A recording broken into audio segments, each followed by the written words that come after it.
오늘의 중고차 퀴즈, 이 차량은 어떤 차량일까요? 정답을 아시는 분들은 댓글에 적어주시면 제가 다음 날쯤 정답 여부 말씀드리도록 하죠. 뭔가 대시보드의 재질이 심상치 않아. 모니터도 작고 주변 재질도 우레탄 플라스틱이 짝짝꿍을 하고 있어. 이런 느낌의 친구, 정답을 아시는 분들은 댓글에 적어주시면 감사할 것 같습니다. 안녕하세요, 수건도둑입니다. 오늘도 구독자분 중고차 추천 한번 간략히 알아볼 텐데요. 여러분들도 간략히 추천을 원하신다면 영상 설명란에 있는 양식을 참고하셔서 여기 나가는 메일로 첨부해주시면 제가 순서대로 아주 열심히 만들고 있습니다. 오늘 구독자분 예산은 2000에서 2500 순수 차값, 그러니까 매도비, 취등록세, 기타 비용 제외하고 순수 차값은 요정도. 용도는 출퇴근용 왕복, 그러니까 한 달에 한 600-700km 정도로 잡고 월 가용 유지비는 40만원. 디자인은 세단 혹은 소형 SUV. 옵션은 크게 신경 쓰지 않고 조용한 차를 좋아해서 하이브리드를 사고 싶은데 다들 굳이? 라는 말을 많이 하시더라고요. 중고로 하이브리드 사면 배터리 등등 돈이 많이 들어간다고. 차라리 조금 더 보태서 신차 XM3 하이브리드를 살까 했는데 실내가 답답했습니다. 좁으셨나? 제가 지금 연식이 오래된 쉐보레 크루즈를 타고 있는데 정비성이 좀 좋은 현기 하이브리드는 어떨까요? 이렇게 적어주셨는데 아무래도 현대기아차 기준 하이브리드 보증이 10년 20만 킬로 정도까지 되기 때문에 적당한 거 구매하셔도 내가 되팔 때까지는 크게 문제가 없지 않을까 생각이 드는데, 그런데 어느 상황이나 주변 사람들은 그런 말을 할 수밖에 없다는 상황은 100% 제가 이해하고요.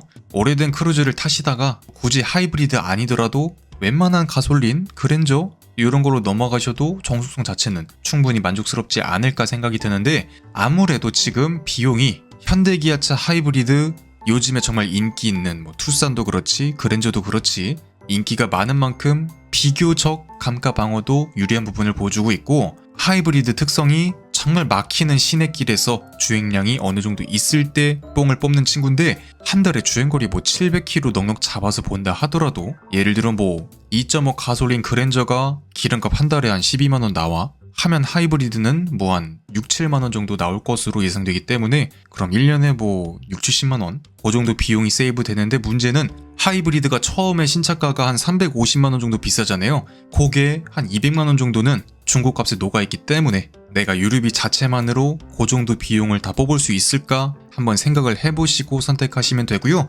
나는 그 하이브리드에 저속에서 조용하게 가는 그 맛이 좋아. 전기 모터와 함께 비교적 여유로운 출력이 좋아. 부드러운 주행질감이 좋아 하시는 분들은 비용 크게 상관없이 선택하시면 되는데, 오늘 조건에선 정말 조용한 가솔린을 원하신다면 하이브리드나 가솔린 어떤 것을 선택해도 크게 문제는 없을 것 같습니다. 그래서 오늘은 머리에 딱 떠오르는 한 친구의 두 가지 버전을 알아보도록 하죠.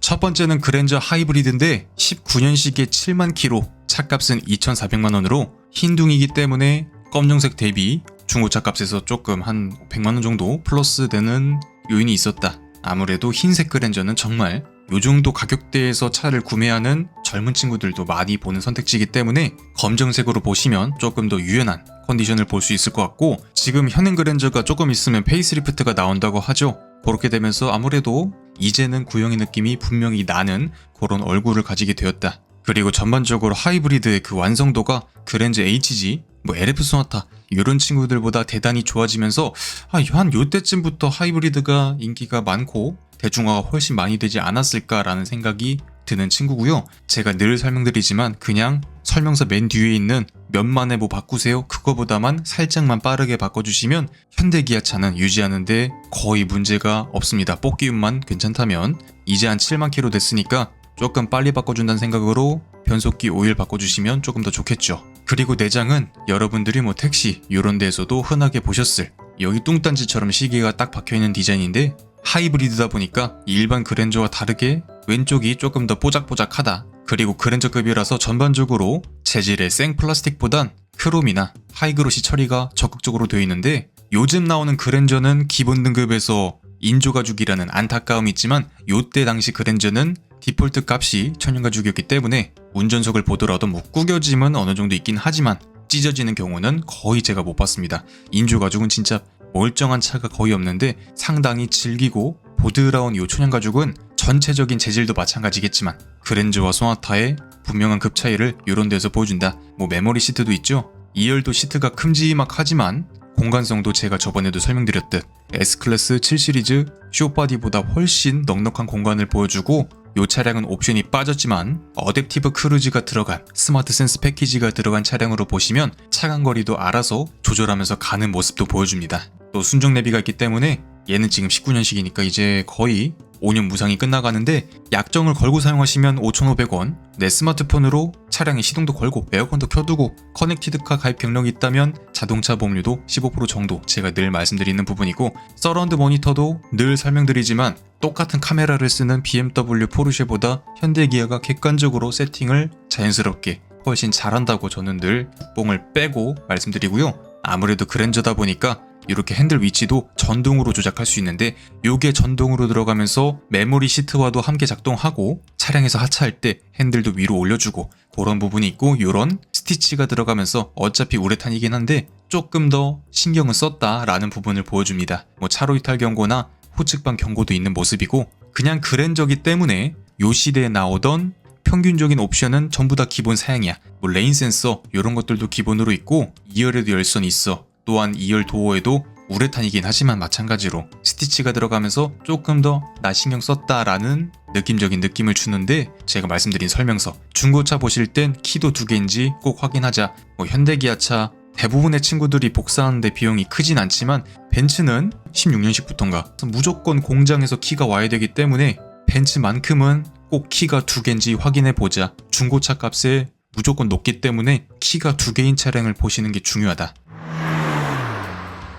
뭐 하이브리드라서 내가 안 타봤다면 한번 시승을 해보시는 포인트가 필요합니다. 뭐 이질감 때문에 못하겠어 이런 부분보단 내가 하이브리드 그 동력계통 자체에 중고차 값을 녹여서 사올 만한 값어치가 있는지 그 부분을 무조건 확인하시는 게 좋다고 생각이 들고요. 일반적인 그랜저의 연비가 복합연비로 한 9km, 10km 그 정도 나온다 봤을 때 하이브리드는 한 15, 16km 그 정도 나오는 것으로 기억을 하는데, 리터당 20km대가 나오는 정신이 나간 니로만큼의 연비는 아니지만 그랜저의 덩치를 생각했을 때 그냥 일반 아반떼 연비가 리터당 14km, 15km 정도 나오니까 기름값 자체는 아반떼보다 덜 들어갈 수도 있다. 그렇게 보시면 편하고요. 방금 그 친구도 영업이력이 없었고 얘는 그 다음 모델, 방금 보신 그랜저 IG의 부분 변경 모델, 페이스리프트 모델인 더 뉴 그랜저 IG인데 얘는 하이브리드가 아니라 일반 가솔린 2.5고요. 2.5지만 6기통이 아닌 4기통 모델이고 차값은 20년 7월식에